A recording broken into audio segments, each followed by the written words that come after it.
तेजल जी कोटड़िया। नमोस्तु महाराज जी, नमोस्तु नमोस्तु। मेरा प्रश्न ये है कि बोलते हैं कि इस जीवन में मनुष्य, थोड़ा सा माइक अगर पास में कर लो। इस जीवन में मनुष्य कोई ना कोई दुख भोग रहा होता है। तो मेरा प्रश्न ये है कि वो माना जाता है कि वो कोई ना कोई कर्मों का फल भुगत रहा होता है।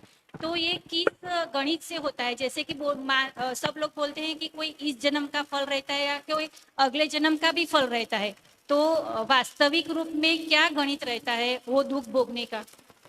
दुख भोगने का क्या गणित रहता है? आप तो एक सी बात बताओ, आप आए, आपने हमें नमोस्तु किया, ठीक है, और हमने आपकी तरफ देखा ही नहीं, और आपके बाद कोई और आया, हमने उसको आशीर्वाद दिया, उस समय आपको कैसी फीलिंग हुई? खराब लगता ना? अरे हम आए, महाराज जी ने देखा नहीं। तो अब इसका क्या गणित है?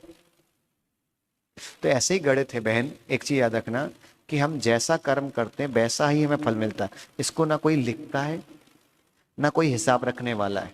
एक चीज याद रखना, कर्म बढ़गणाएं यहाँ पूरे लोक में ठठाठस भरी हुई है ना।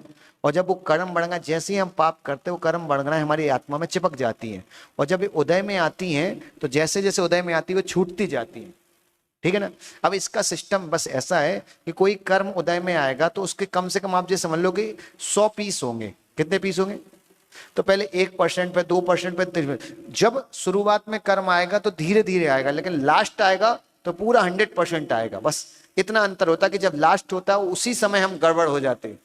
क्योंकि अब बोलते ना सहन करने की सीमा कब तक सहन करें, पानी बिल्कुल गले तक आ गया, तो पानी अब गले तक आ गया, अभी तो सबसे ज्यादा सहन करना है। जब पैर तक था, जब तक तो कोई भी सहन कर लेता, गले तक आ गया। तो उसी तरह याद रखें, बस इसको ऐसे ही समझ सकते हैं। और विशेष रूप से समझने के लिए हमारे यहाँ 3 बहुत महत्वपूर्ण ग्रंथ है, गौमठ सार, जीवकांड, कर्मकांड और लब्धि सार को आप पढ़ेंगे तो नियम से समझ जाएंगे।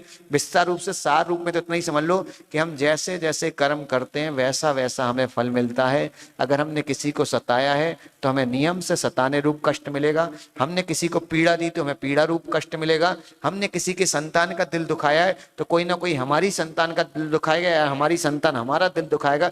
और अगर हमने किसी को भोजन दिया तो हमें नियम से भोजन मिलेगा। अगर हमने मुनिराज को आहार दिए तो हमें उनको भोजन दिया, आहार दिया, तो हमें ऐसा शरीर मिलेगा जिससे हम भोजन पचा सकें, भोजन कर सकें।